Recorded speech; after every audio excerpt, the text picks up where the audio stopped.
Hello, hello, and welcome back to Wheel of Games, where we're going to be playing more Mansions of Madness, but today is going to be a special episode in that today we will be taking our revenge on Return to Innsmouth. Return to Innsmouth in particular has been driving me crazy the last couple of times I've played this game. I've got the board just all set up this time in advance. So, what's going to be special about today's game is, well, frankly, we're going to cheat. We're going to cheat like crazy. The goal of today's game is we're going to figure out just what it takes to win this scenario with only two characters here, because there's a lot that has to go right, and it has to go right in specific orders to get everything to work out here. I'll go over the things that you have to do in order to win, what can change from scenario to scenario, and then we're just going to see how many actions we can actually do this in a best case scenario. So by best case scenario, we're basically always going to be rolling a success of 5 every time. We're still going to deal with monsters that are going to attack us. We're going to basically evade them, but we're going to roll 5 every single time. And the only damage we're going to take is going to be stuff that's completely unavoidable, like the Mythos things that just say suffer 2 damage. We'll still take that damage, because maybe that's a way that the scenario will simply take us out after some amount of time. Same thing with evasion checks. Whenever we need to evade, we're going to roll a 5 if we possibly can. Sometimes the evasion checks just give you straight damage. I'm not going to bother rolling at all today. We're just going to get a 5 every time, no matter what our stats should be. So, what does it take to win this scenario? Well, the scenario starts you out in the hotel room, locked in with a Deep One hybrid trying to pick the lock into the door. So you've got one threat coming in. It says you need to escape from Innsmouth, which means if you know that there's a dock, and if first room has a search token and it hints that, oh, there's a dock to the north, if you simply go to the north to the dock to try to escape, you're almost guaranteed to lose. You're not going to have enough actions to do everything you need to do. So that, first off, is just leading you the wrong way. We do eventually need to go to the dock, but there's a specific order that we need to do things. Important characters that show up here, and things that you need to know about. The most important thing, there is a radio in the storefront here, next door to the hotel, and that radio is how you contact the boat that's going to need you to come and rescue us. But it also, contacting the boat basically lays out everything you need to know for the scenario, all of the different elements you'll have to interact with. It gives you the outline of the plan that you need for the scenario. You don't get that unless you go to the storefront first. And the first time I played this game, I basically went clockwise, so I got to that storefront with maybe a couple of turns left in the game and found out about all of the other elements of this mission. But you have to contact the boat pretty much first to even find out about several of these elements. The most important thing that the boat tells you about is that there's an Agent Craven that is an FBI agent that this boat has been basically contracted to pick them up. The boat is Agent Craven's escape from the island, and you're going to tag along with them. Now, what it doesn't tell you, the boat will not leave without Craven, and so several people on the forums were complaining that the game doesn't tell you that, and the boat will literally let the pier get burned down around them, and you will all lose if Agent Craven doesn't make it to the boat, even if you're there with every other piece of evidence and the boat's ready to go. You have to have Agent Craven with you. Agent Craven, it doesn't tell you at all where he's going to be. You just need to find the agent. So the agent, every time that I've played this scenario, has been hiding behind a door on the west alley. The first time I played the game, I was basically starting to get chased by the mob, so I skipped that door, so I didn't know he was there at all, which also completely messed things up. But Agent Craven is there. He's not very talkative, but if you can pass an influence check, like even if you haven't talked to the store yet, you can convince him to tell you what's going on. But if you've already talked to the boat and you know you need to find Agent Craven, then when you talk to Agent Craven, you can tell him that we've already contacted the boat is coming. And then Agent Craven will move to the next position that he goes into, which is inside of the library. basically the ordering, you have to go to the storefront, go to the radio. Then when you talk to Craven, you'll convince him to come out, and he goes into the library to search for more evidence.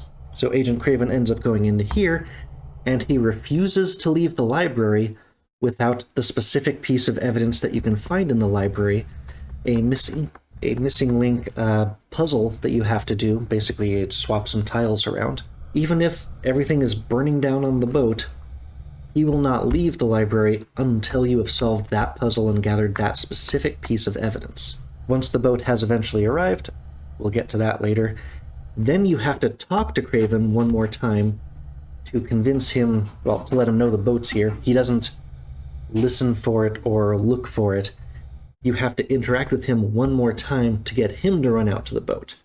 So that's Agent Craven's path. You have to talk to the radio first, get him to the library, and then get him from the library to the dock. Now, how do we get the boat to come?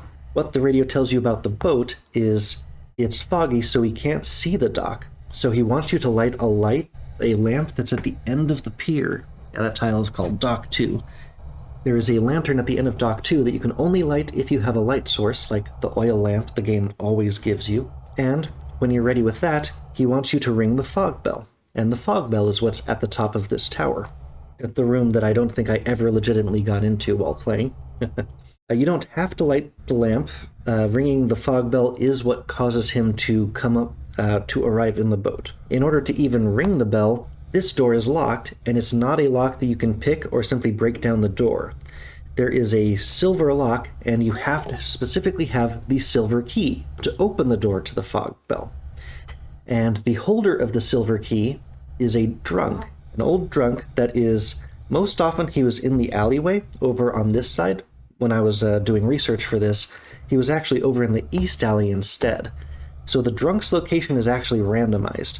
You can try to steal the key from him. I think it's always an agility check, and you need at least a 3 to pass that check. It's a difficult check. He beat up my martial artist last time when she failed the check with only a result of 2. Or, if that fails, he wakes up and then you're locked into the other option, which is an influence check to convince him to give you the keys. That one also requires 3 to pass. Now, I'm not sure if it's a cumulative check, but I know I failed it multiple times in a row, and it definitely felt like it wasn't adding up to anything. So it's a fairly difficult check to get the silver key from the drunk, regardless of which location he's in. If he's in that spot, it's egregious because it unlocks a lock that's on the exact opposite side of the map from him. So you have to get the silver key from the drunk.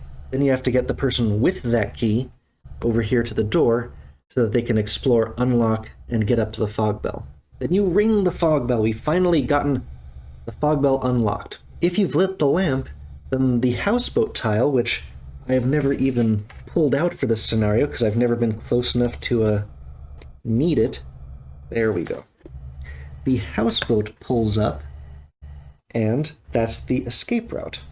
There is a captain token on it, who is the pilot of the vessel. If you've lit the lamp, it approaches successfully. It simply pulls up to the dock, no issues. If you didn't light the lantern, then he misjudges his approach. He basically overshoots and crashes into the dock, and then you need to do strength checks to free the boat from the dock. So the lamp is not essential, but you're going to have extra checks if you don't light it in advance. So now, at that point, the boat has arrived. After the boat has arrived, you have to get Craven out of the library and onto the boat. Once you're on the boat, all of the investigators that you would like to survive and Craven are on the boat, you can do the get us out of here option, which then ends the scenario. But do you win the scenario? Not necessarily. That means you've survived the scenario. To actually win the scenario, you have to do all of that and compile evidence, or at least gather evidence. So something that shows up in that scenario, at least like the very first thing, is it gives you the old journal, which is your first piece of evidence.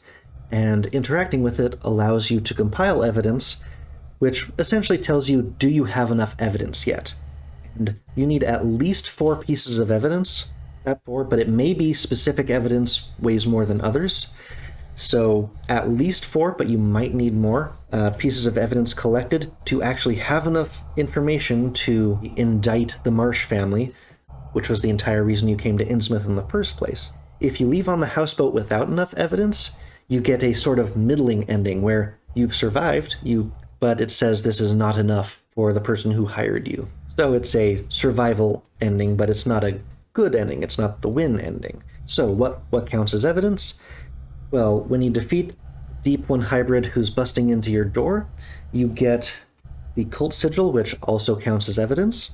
So that's something we're going to want to collect. There is an old magazine that's in the bathroom. That counts as evidence, something to collect. There is the missing link puzzle that you have to do regardless just to get Craven to leave the library.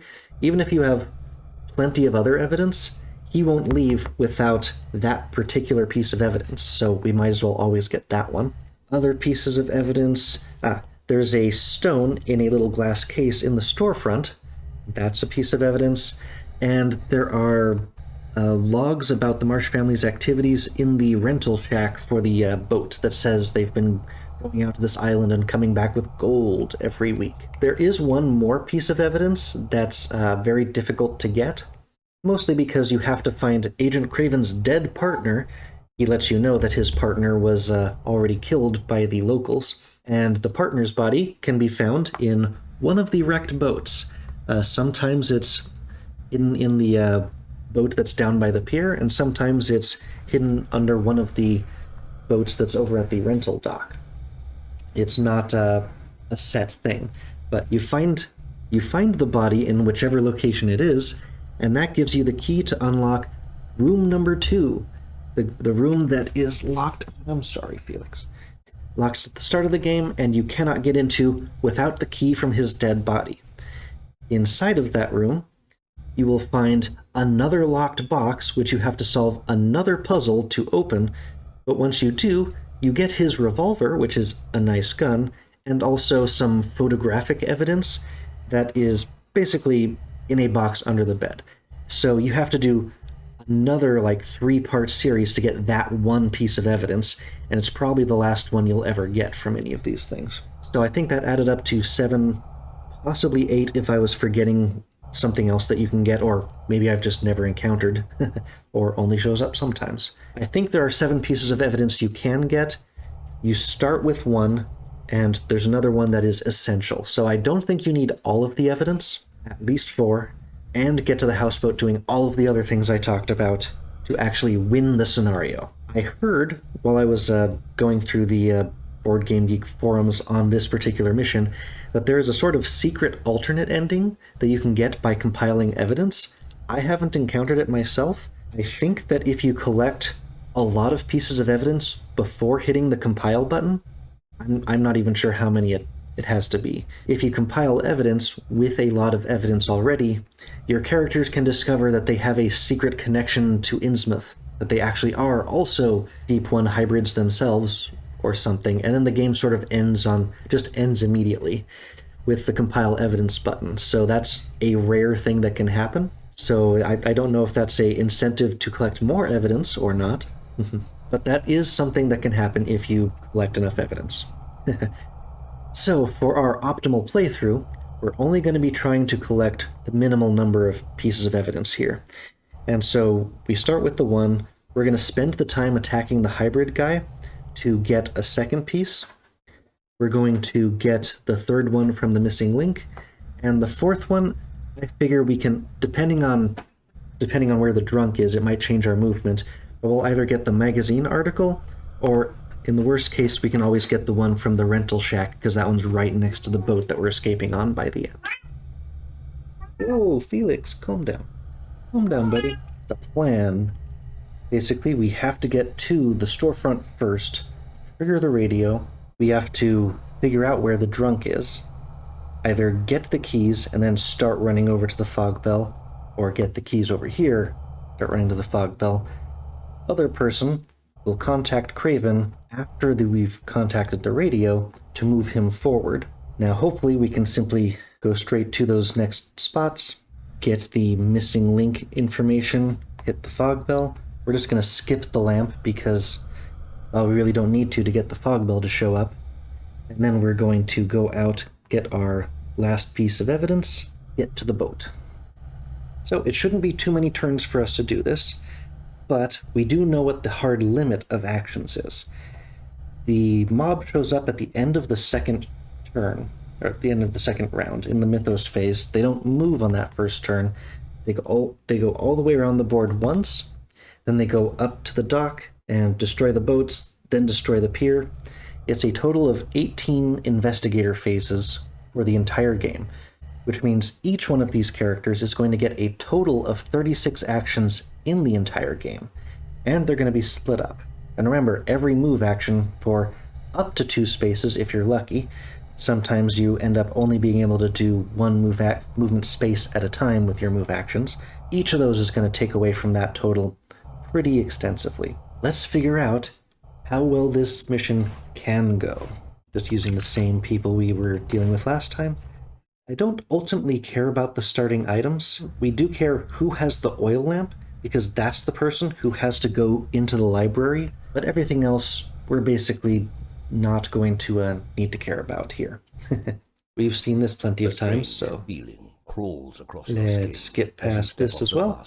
So I do already have the entire map set up, so I'm going to skip all of the little reveal things, but I am going to put the explore tokens out as it tells us to place them and to signify what we're doing.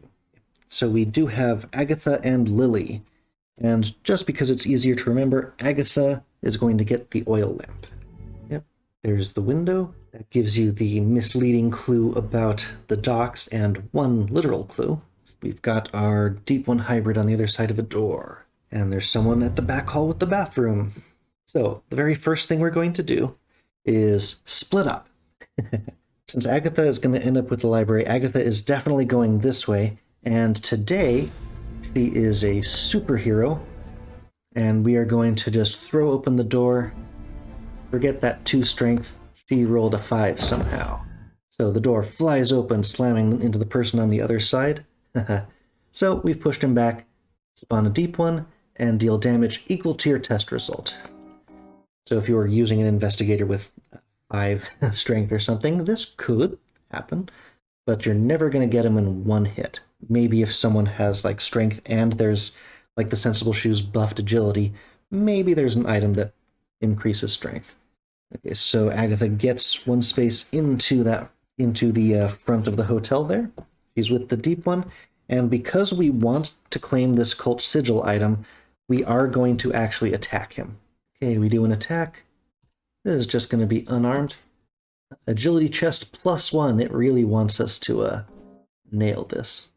But we definitely took him out, and now the cult sigil drops in that space where the deep hybrid was. But it is still a full action to pick up that sigil, so we can't do any more with Agatha on this first turn. Now we're going to have Lily is going to just double explore through to where we know that the radio is. So yes, we explore the back hallway. Yep, there's a library. I think on this end table, there's always a spell. At least it has been the 3 times I've tried playing. And yep, there's a secret passage through the bathroom to the beach. But we are going to go into Henderson's. So Lily has explored and has made it into the, let's see, it's the hall corner there. And now second action is going to simply, we're going to get in. We don't need to check the cult sigil. We're going to force our way in. And let's see, it does say strength -1 here.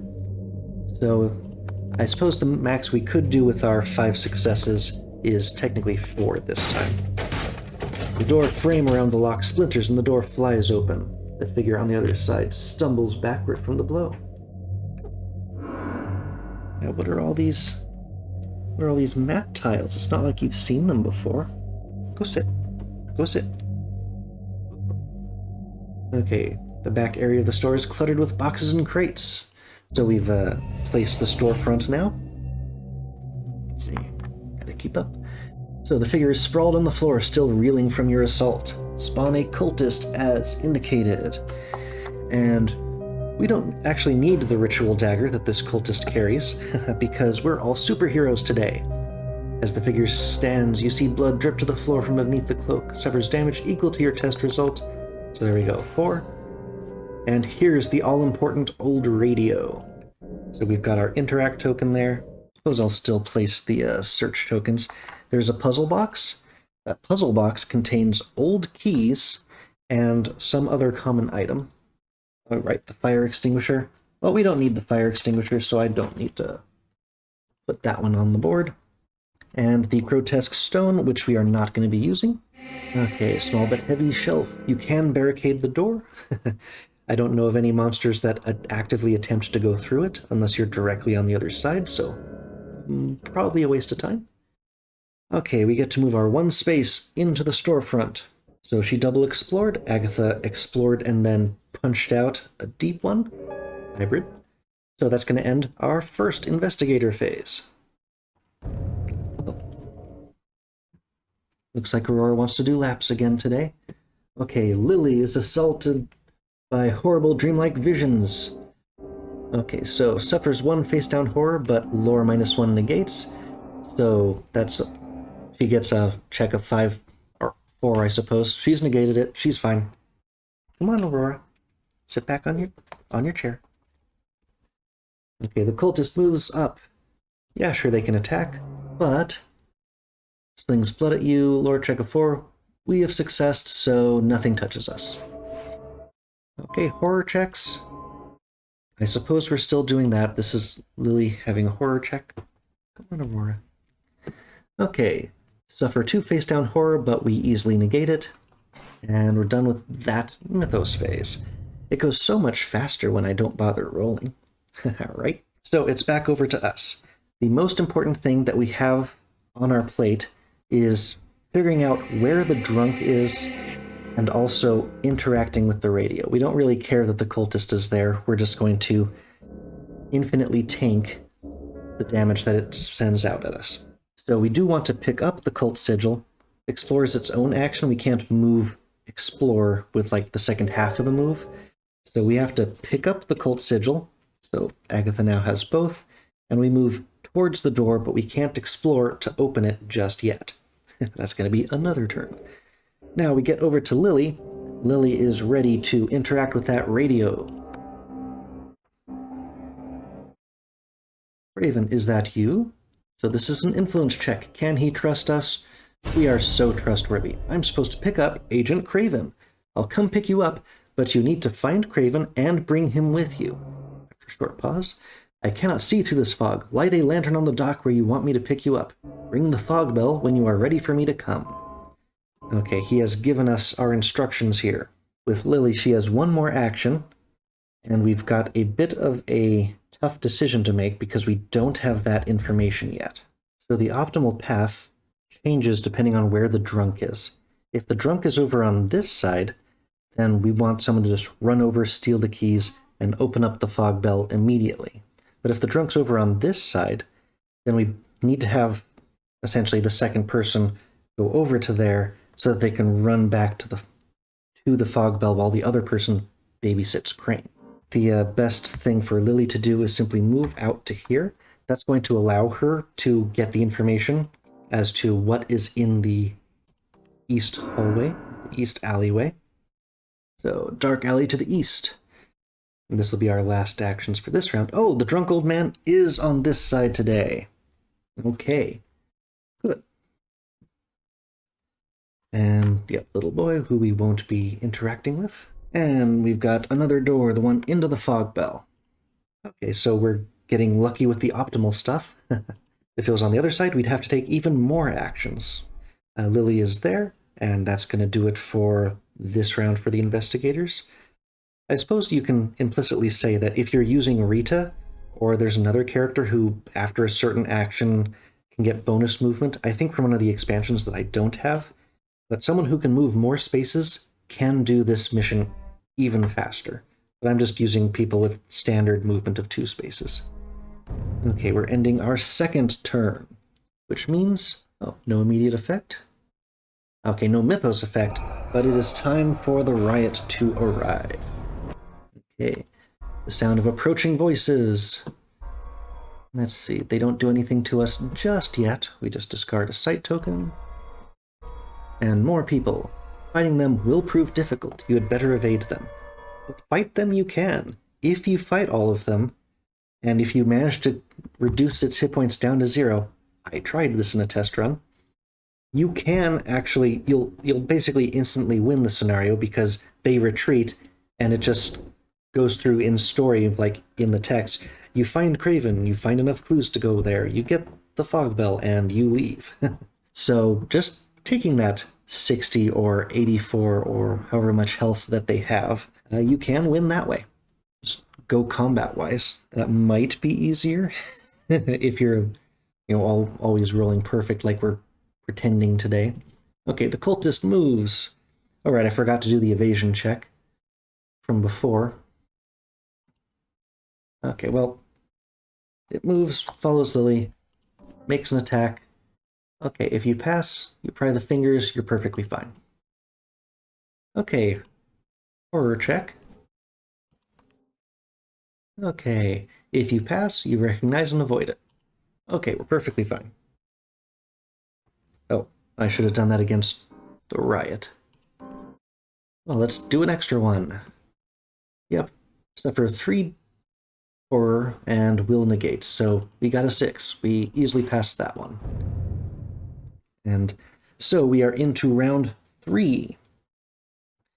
Now that we know where the drunk is, we can allow Agatha to do the explore into the west alley, because now she's in front of the door. So we explore. There's the door for Craven.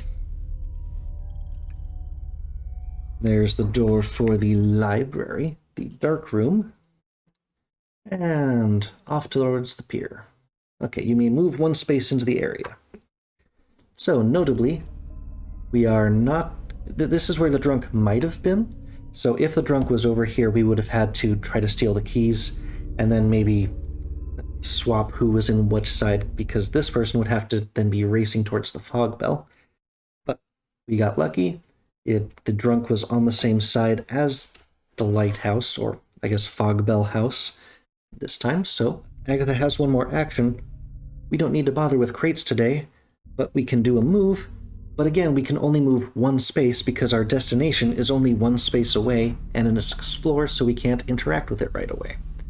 So Agatha, once again, did an explore and a single point of movement. Now we're back over to Lily over in the southeast corner with this cultist. We are going to evade the cultist because we are moving towards the drunk. Yeah, if you pass, you pull away. Okay, it was an easy one.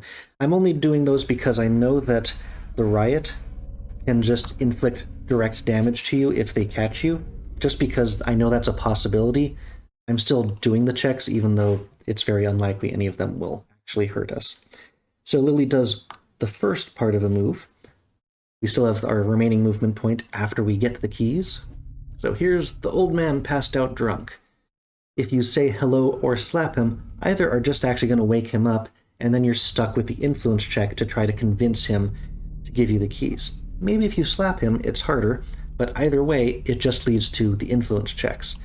Steal the key, you only get 1 chance to do it, and if you fail, you're stuck in the influence checks.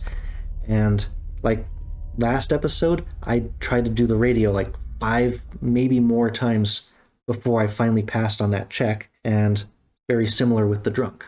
So we managed to steal the silver key item. Lily has that. I'm not going to bother searching for the card. And we're going to use our remaining point of movement to go up the street towards the fog bell. That's going to end our 3rd round as we go into the mythos phase. I'm keeping track of the actions using a die. We've done 6 actions apiece so far. Without watching where you're going, you stumble upon a sheer cliff. Somehow.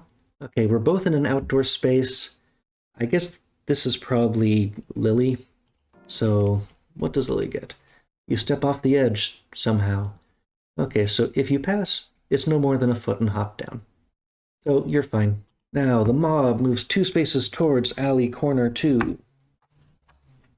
Now I suppose you can use the mob to push you extra spaces along your path. Okay, but nobody gets dragged with them. and nobody is in that space.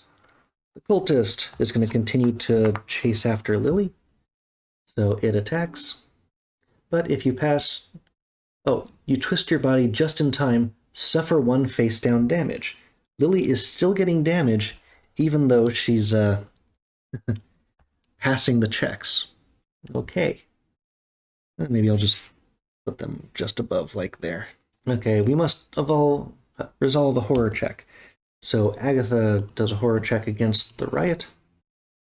Let's see, if you pass, you're perfectly fine.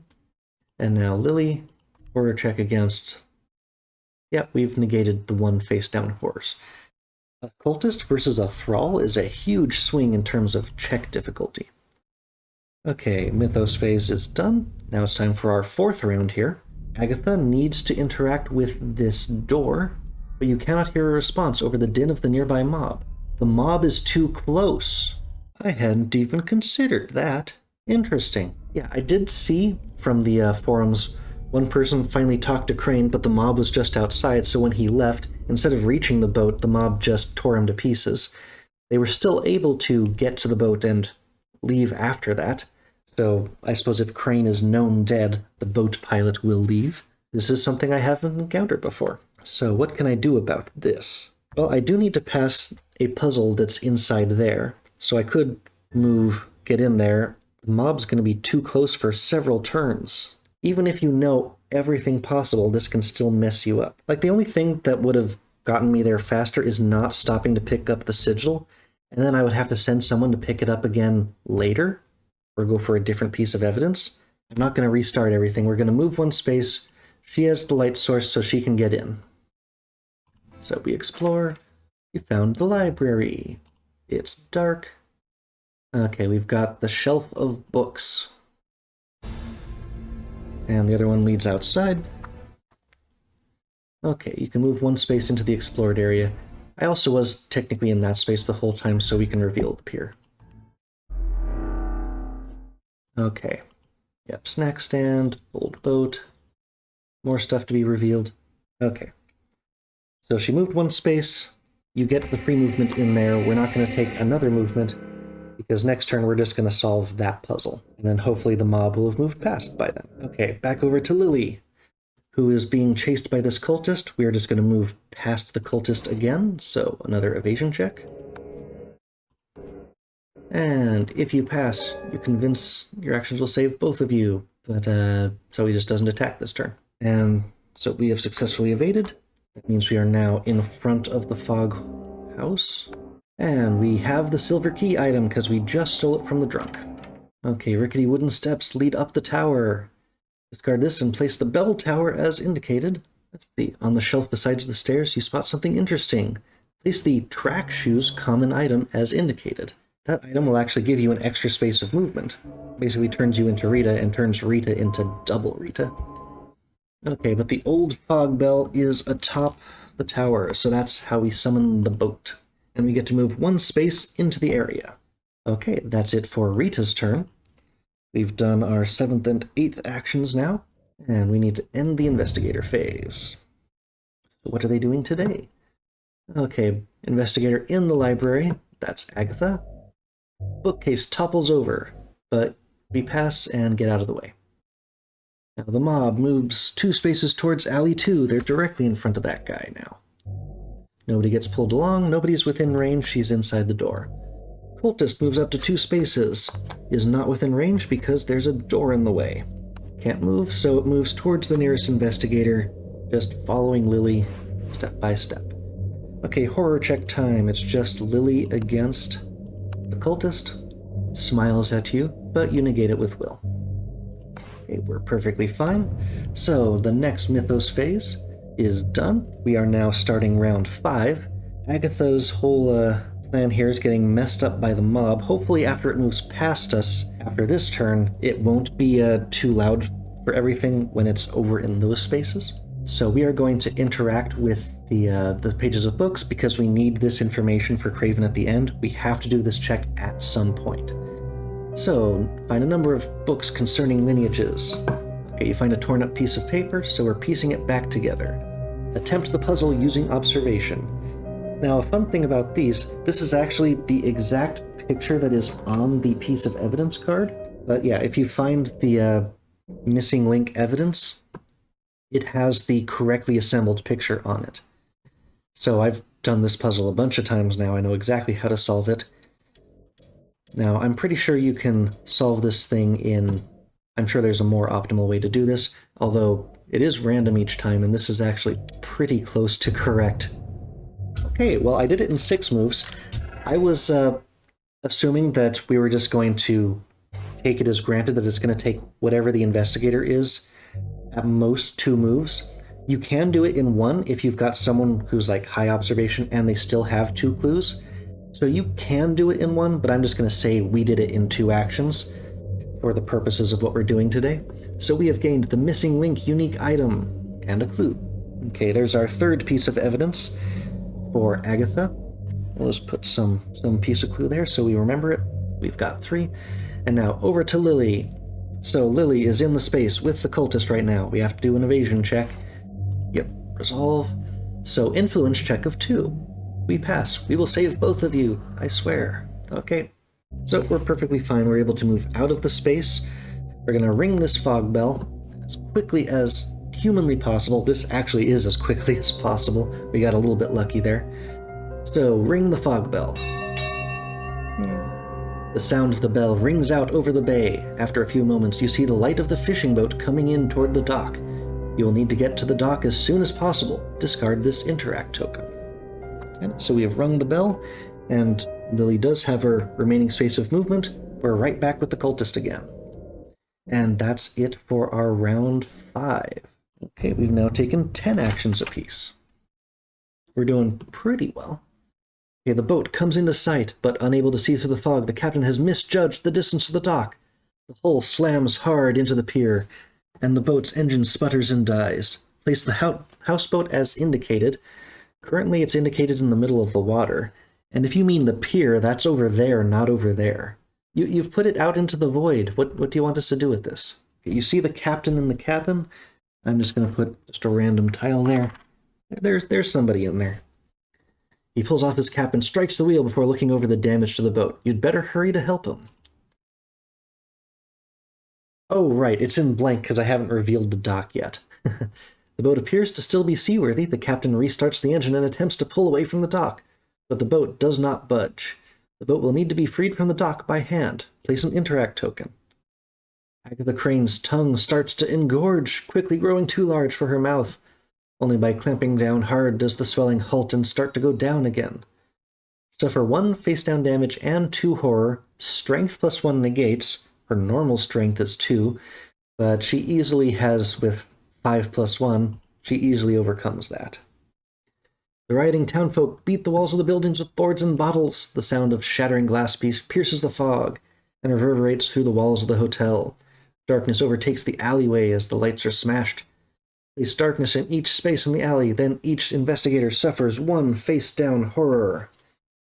Okay, so we each have 1 horror now that we could not mitigate in any fashion. And now Mob moves 2 spaces towards the pier. And yep, so no one gets caught up with them. The cultist is ready to attack.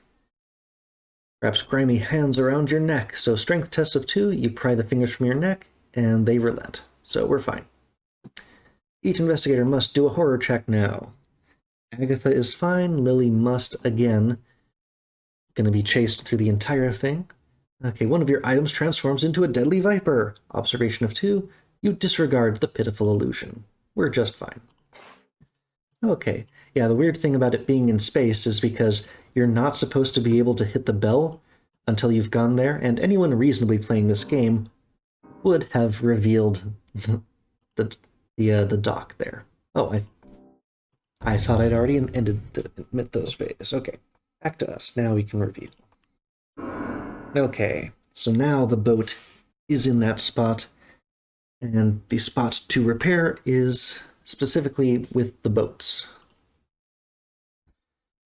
Okay, a number of rowboats are stacked.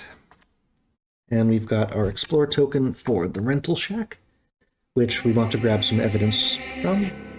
Well, we could still light the lantern. I'm sure he will appreciate that, but no, we'll skip that. Now we only have the beach in the back, unexplored. Okay, time to start round number 6. So Agatha is inside. The mob has passed, so we can start moving back. And you can't hear a response over the din of the mob. Great, well, we can still move there and be ready as soon as the mob has moved out of the dang way. So we just take our one action. Again, Agatha is stymied by the mob being directly in the path. I suppose this sort of caps how fast you truly can move in this game. Maybe we could slightly optimize this, but I'm not going to redo this just to see if maybe save an action or two. Not worth it. So Agatha is in front of that door, but the mob's still too close to hear anything. Now Lily needs to evade that cultist. Yep. If you pass, you recognize it, and you're fine. Okay. All good. So Lily is able to escape just with movement. So the boat is there. It's not just on its way, it's actually arrived. So we'll see what Crane does next round. But Lily has made it to the space with the interact token. We need to unstick the boat. So free the boat. You clear some of the wreckage before putting your weight against the bow of the boat and attempting to push it free. This is a strength check, but we are superhuman today. With a tremendous push, you free the boat from the dock. The captain pulls away from the wreckage before calling out to you. Let's get out of here. So discard that interact token. It's honestly better to simply let the boat crash than to bother spending light on it. There's no permanent damage really from that. But that's Lily's full turn, and I guess that's it for round number 6. Okay, Mythos phase. The ground gives way beneath Lily. Quite a feat considering she's on the dock. Threatening to twist an ankle or worse. Suffers 2 face-down damage, but we can negate. Oh, then flips damage face-up. Dealing with the damage face-up thing, because we don't really know what's on the bottom of these cards, I'm treating them as though it's just a minor wound or minor shock, the kind that just say, flip this back face down with no further effect. I know that there are some really good ones that just say, go ahead and discard this one. It's a temporary fleeting injury. They're much rarer than the minor shock, minor injury. Okay, the mob of angry locals moves out of sight. We know that they're on the beach. And that means they're actually close to Lily, but because we should have revealed it. I should have revealed the beach. She's on the dock. That's going to save us the horror check, ironically, so I guess sometimes it's better to not reveal. Anyway, the cultist has easily caught up to Lily again. If you pass, you recognize the ruse and lash out. The monster suffers 1 damage. But we don't fail, so yeah, lots of nasty stuff we don't have to worry about. Now we have to resolve our horror checks. For Lily, it should be the riot. Let us do the cultist, play it as I actually did it. So if you pass, you disregard the pitiful illusion. We've resolved our horror checks. We're still okay. I suppose that this is only a may. An investigator may reveal the adjacent area. You don't have to look. You can just cover your eyes if you know that the mob is somewhere that's inconvenient. But we reveal it, and oh no, the beach extends across. So we discard all the tokens leading to it, and let's see, it's filled with the stooped heads that have been hunting you. There's the mob. As predicted, there's old rowboat. I'm not even placing them anymore. I always like to start with Agatha. Can we talk to you now? Okay, apparently disused building. You try the door, but find it locked. You think you hear something move on the other side, put your ear to the door. Who's there? Go away, I don't want any trouble. Are you Agent Craven? After another moment of silence, the door opens a crack, and a man with sunken, fearful eyes stares out at you. You're not from Innsmouth. His eyes light up with sudden hope. Listen closely. Discard this Explore token and place a person token as indicated. This is Agent Craven. Okay, we've got our Agent Craven token. My name is Craven. I'm an agent with the FBI. My partner and I were sent to Innsmouth, but he was taken by the locals. He pauses, a look of despair in his eyes. I called for an extraction, but with the locals so riled up, I do not know how to contact the boat. My gun is in my hotel room, but my partner had the key when he went missing. That tells you if you find the partner, you'll get the key to go to the room. You tell him you have already contacted the boat, and he seems surprised. Then we should not waste any more time. He slinks out of the storage room and slips through the door on the other side of the alley. So this moves him to the library, but not to the boat, which is already here. Okay. I was hoping we might be able to skip past this extra step, but nope. He didn't close the door to the storage room. You can search it for a common item. Okay, now Agatha still has a remaining movement of 2. Let's see. Well, we'll do our movement of 2 towards him. I can't return to the Bureau empty-handed. There must be something to help my case. We're not next to him yet, so we can't technically interact with him. Help me look for something about the March family. The investigator with the missing link unique item can show him the family history. So it's an action to show him. We have to get to him and then show him next turn. I'm worried about the mob catching him. So that's Agatha's side. Now, over to Lily. Lily is on the dock with the cultists, so she's going to have to evade again. We need to get our 4th piece of evidence, and I suppose we can compile evidence just to show.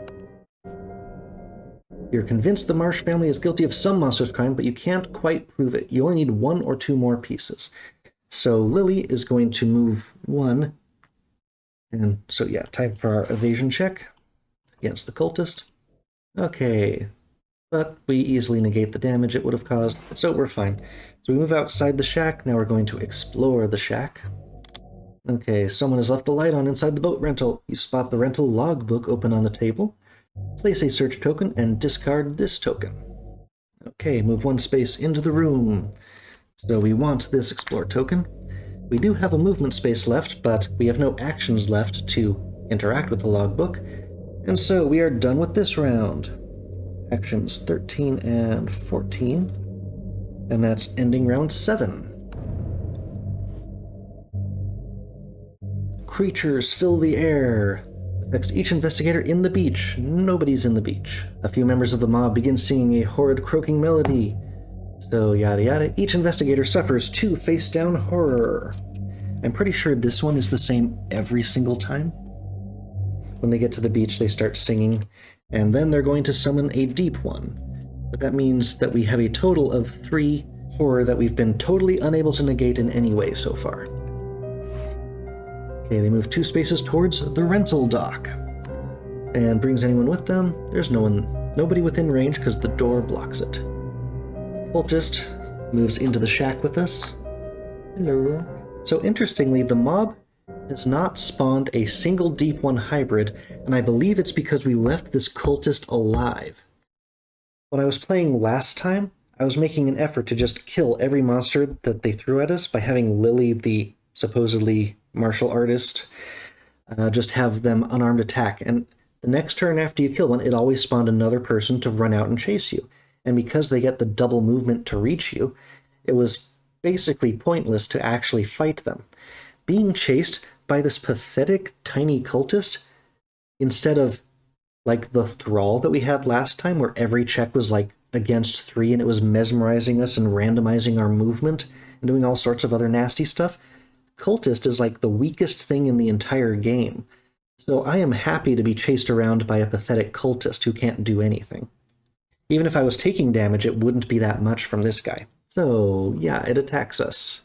If you pass, you stand your ground and offer no chance to attack. We're perfectly fine. Okay, we've got our horror check just against the cultist again.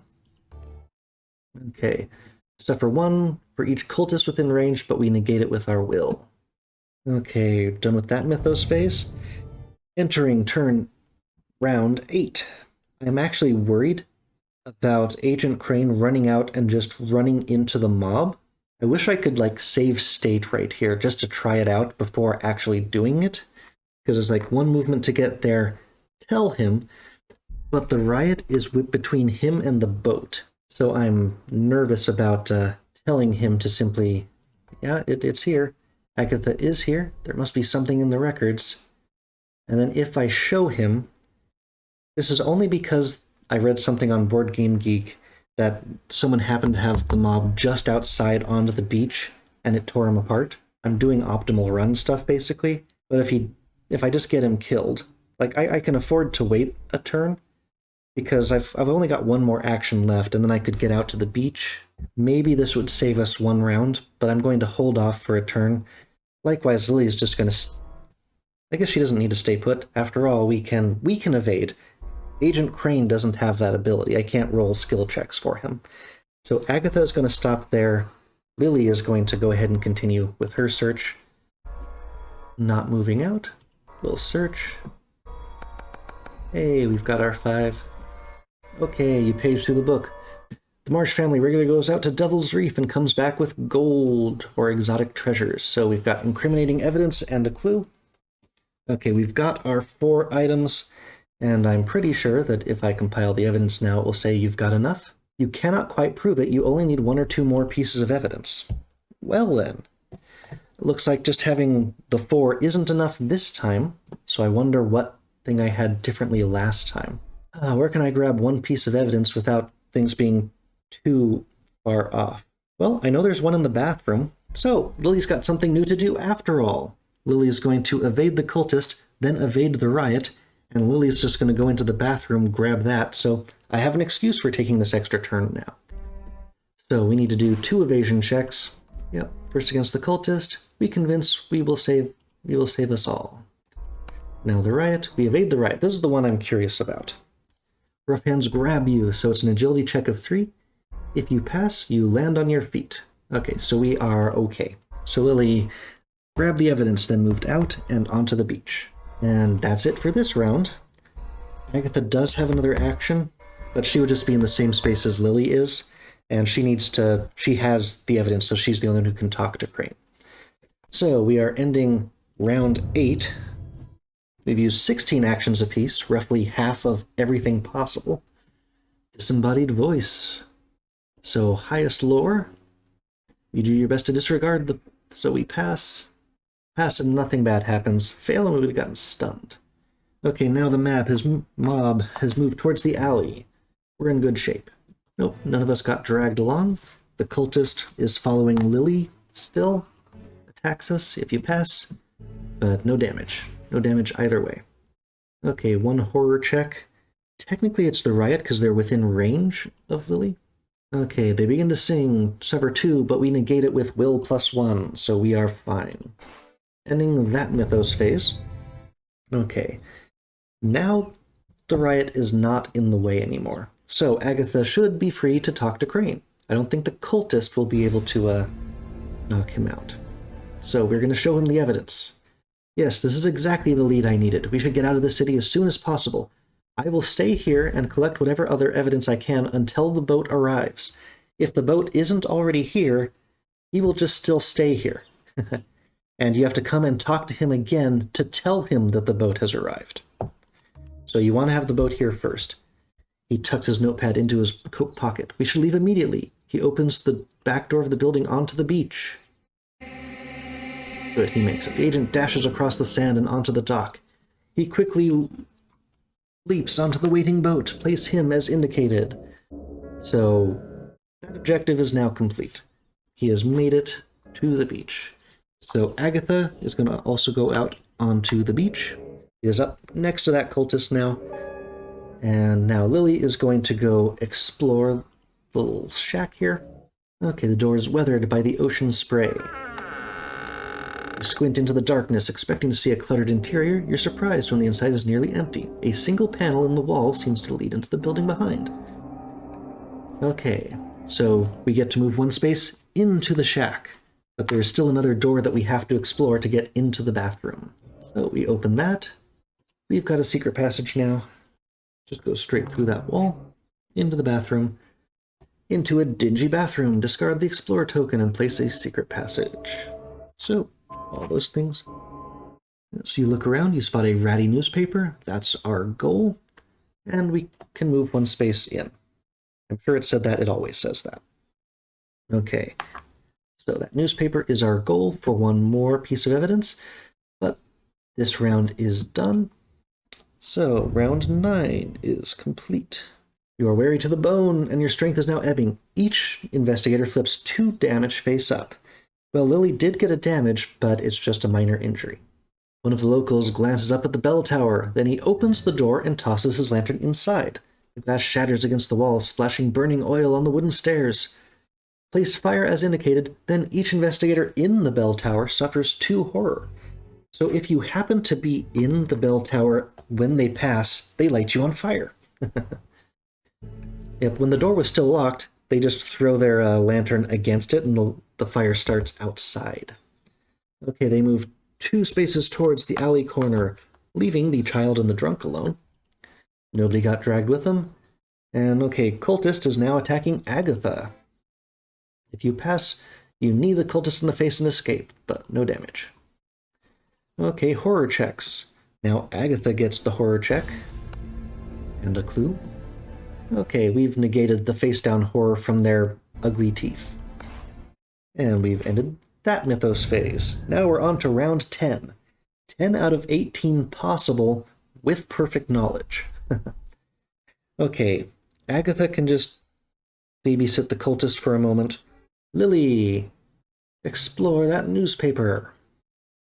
You skim through the paper. You are very observant today. Buried on page 8, you find an article about the Marsh family. Yay! So we found circumstantial evidence and a clue. Okay, do we have enough now? You have enough evidence to convict the Marsh family. So today, I needed 5 evidence. You just need to escape before the mob stops you.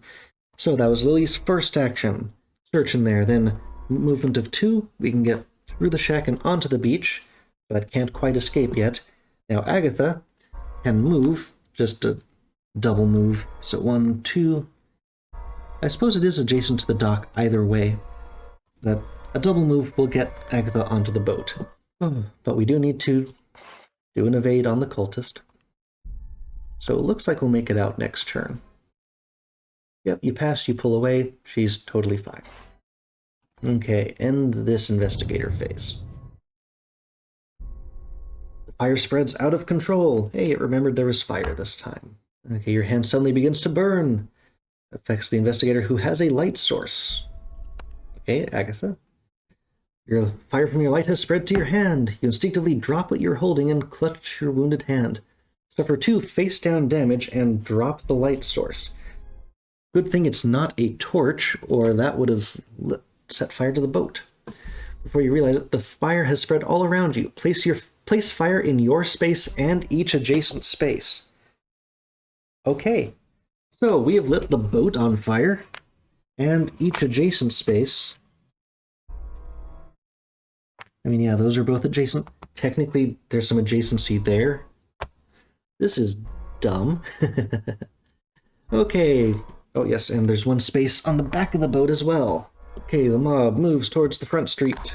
Nobody is dragged along with them. The cultist is right next to someone already. If you pass, you duck and narrowly dodge the blow. We're fine. Okay, 1 horror check against cultist again.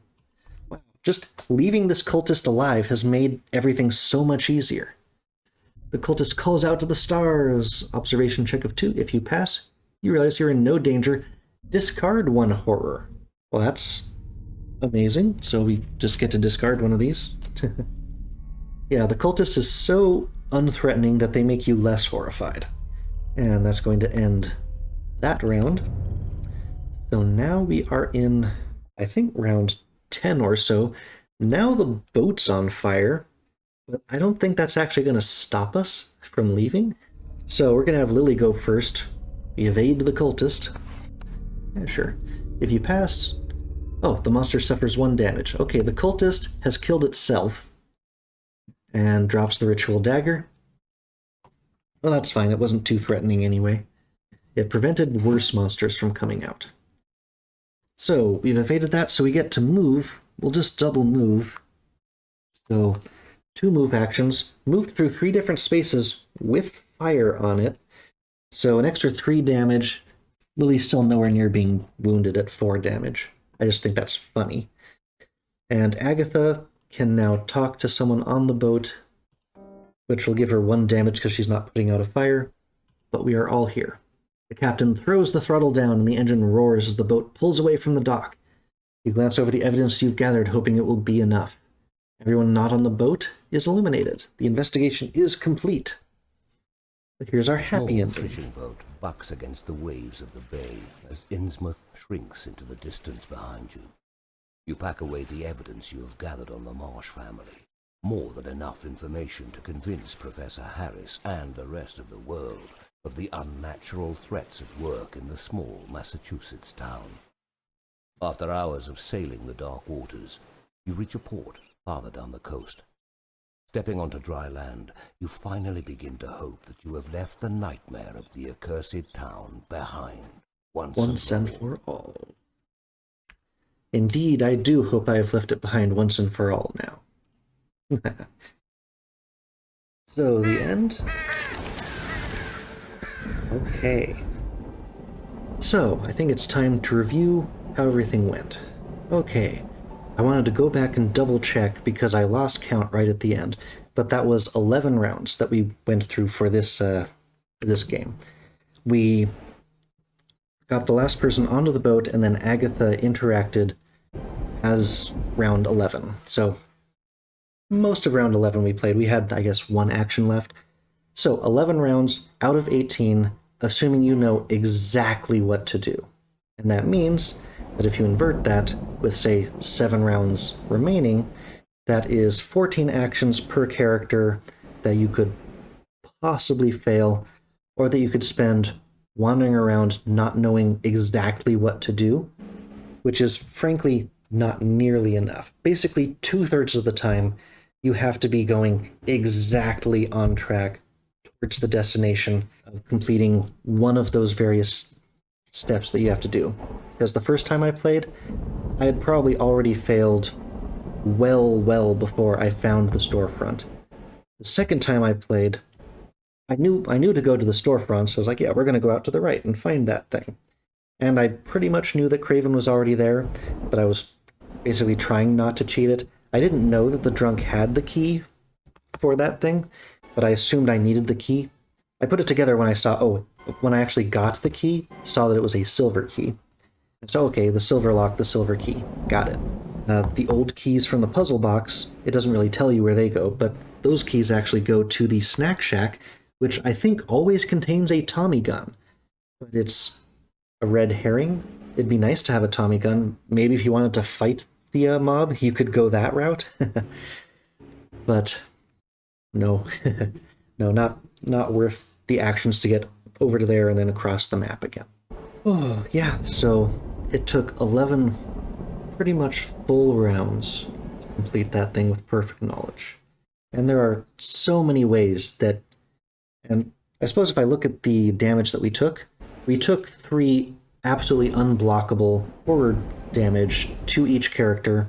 And yeah, every time that happened, it was specifically to every character. So you definitely need to have people with strong wills or strong mental stats. Like, we were just out of hand passing every horror check, monster check, everything. So if you take any mental damage from that stuff at all, you're likely to have people going insane on this one, especially if you don't have any items that could potentially heal that. And definitely something I learned during the second episode, and we sort of demonstrated with that cultist that stuck around the whole time. Every time you've got a secondary monster and you get rid of it, the riot spawns a new one. It's either a Deep One hybrid or a Thrall.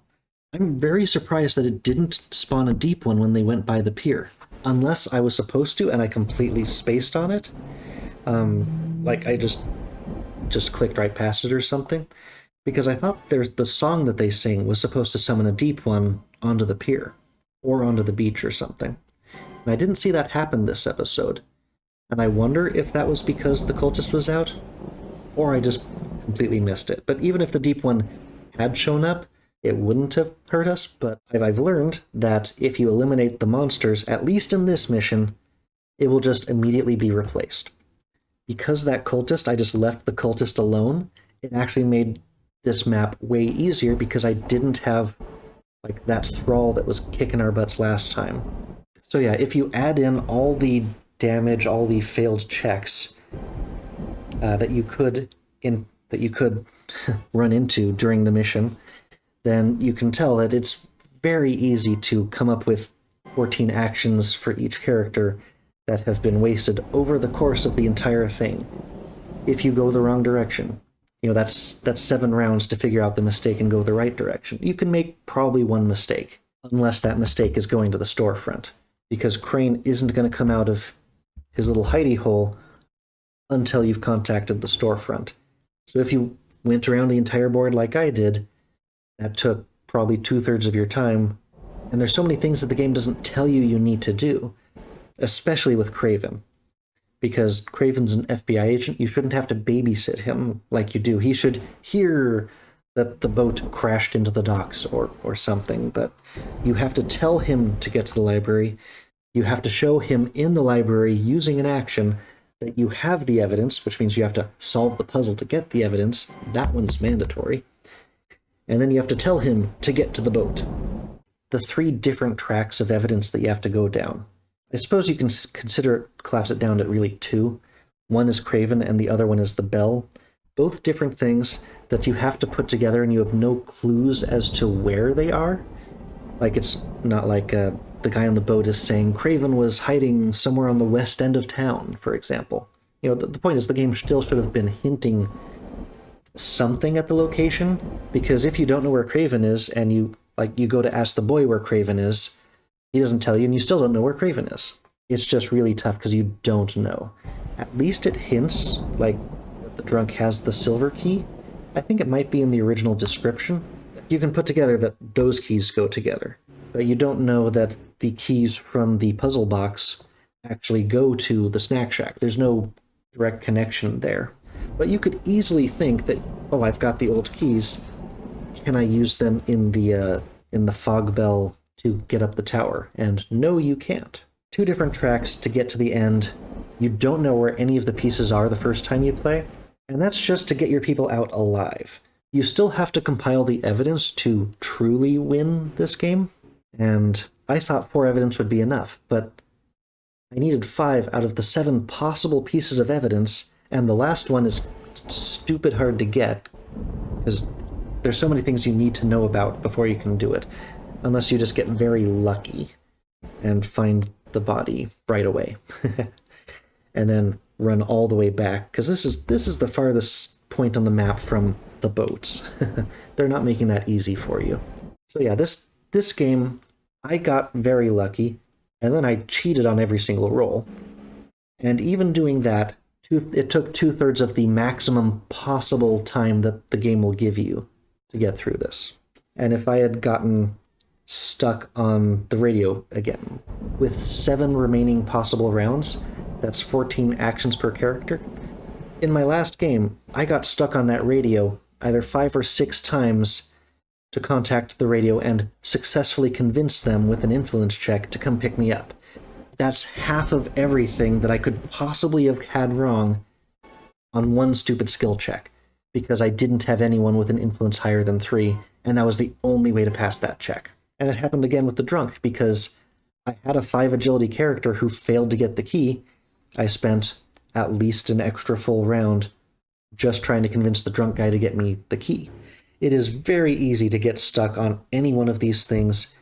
This was all assuming perfect knowledge. If we take away the perfect knowledge or the perfect rolling and like all the different skill checks that we had to pass as part of the game itself, that could do it. So even if you know exactly what to do, with 2 characters, this is very difficult. 4 characters instead of 2, you double the number of actions that you've got, and suddenly you've got a lot more that you can do. I hope that the game would give you more monsters coming after you, or perhaps more checks to deal with, but it's still, with 2 characters, this is simply unfair. Unfair to do. When I was looking on Board Game Geek to find out what people had thought of this scenario and the different various ways that they had gotten screwed over by it, most people were complaining about Agent Crane just being too dumb as an FBI agent to get to the boat by himself. But there were plenty of other things that some people thought that the FBI agent, because they found the dead body in the boat, they thought, well, we found the agent, but he was dead. So why isn't the boat letting us leave? Because they didn't even know that the guy they found wasn't Agent Craven, because there wasn't any hinting towards that. So it looks like this particular mission is the one that people who have played at least the base game, but this is apparently a loathed mission that people hate. They were saying, like, yeah, it says that this is a difficulty 4 out of 5 stars. The sentiment was like, no, this should be a 5, and if there was a 6, it should be a 6. Still, even if you load things in your favor, like, not as much as I have, but just like, you know, you pick Rita and you pick people with like specific skills that you know you're going to need, this is still super difficult. Even though I cheated like crazy just to see what it would take to beat this scenario, I am satisfied and I am done with Escape from Innsmouth. This particular mission has just turned people entirely off of the game. They specifically say that this is the tough one, the unfun one, the least fair one, and that other ones that were like 5 difficulty are not like this. I definitely am not dissuaded from playing the game. I can chalk it up to it being this mission.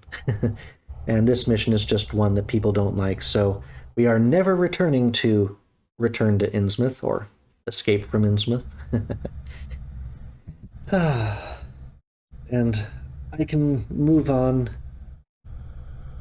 feeling like I've beaten this thing. And so, that's going to do it for today's Revenge on Escape from Innsmouth special episode of Mansions of Madness. I hope you enjoyed that it was felt as good to finally beat this thing as it did for me, or at least to see it get its comeuppance. We'll spin the wheel, figure out what's coming up next time. Hope to see you on the next time. Hope we have fun. Next time, bye-bye.